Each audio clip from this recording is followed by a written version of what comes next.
Welcome back to the affirmation section for the yellow lunar seed and today's episode of 1320 time stream.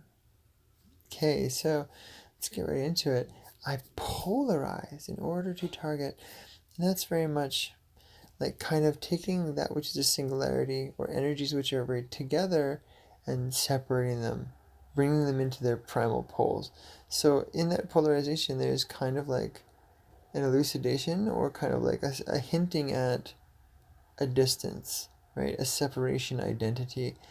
Polarize in order to target, and creating that, it's almost like pulling an elastic back because you're polarizing. That which was together and loose is now apart and tight. And so that polarization has created a quality.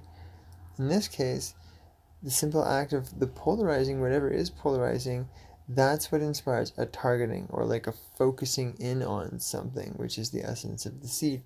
It's kind of like the seed going into the ground as a target. It's being planted. That was very intentional. I polarize in order to target. And so it's like there's almost like a sight in not necessarily in goal, but it's like we're doing this. It still can be very goal. I pose it in a target. It's kind of like we were talking about earlier too in the way spell section where we're talking about the complementary, like working with someone else to like create projects, ideas, this kind of thing. And so I feel that polarization, we're turning into those two poles, those say two beings or whatever. And so those two aspects are recognized, and that's what targets or brings direction to what's happening, and this stabilizes the awareness. That's why I really just went off about that first part, because the second part is actually really simple. It's the awareness is being stabilized because that target has occurred. It's like a direction, but in order for that to occur, that polarization had to happen, and that's the kicker. There is that polarization in order to target. It kind of turns on everything. I seal the input of flowering with the lunar tone of challenge. The lunar tone of challenge is simply that, the lunar tone. And so the energy of flowering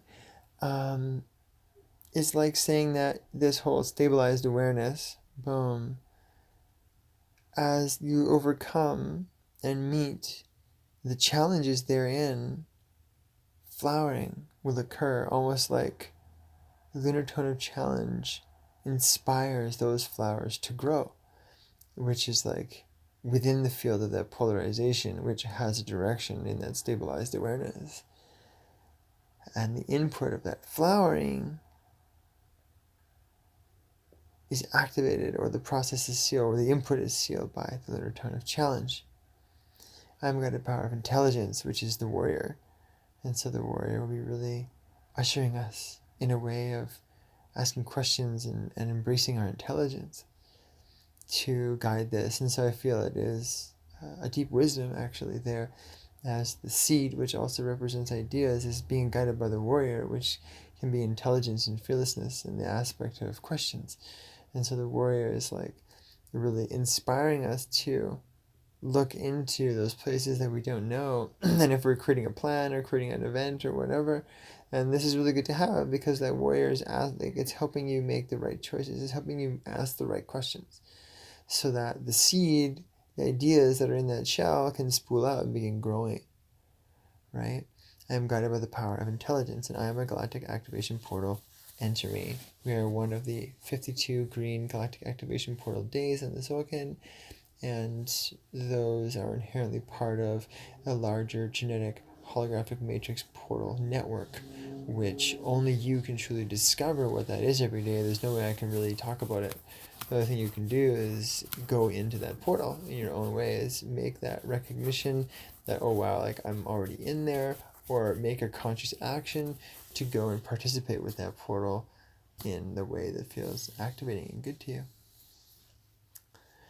So that will leave me with the affirmation section for this day's episode of 1320 Time Stream. Stay tuned.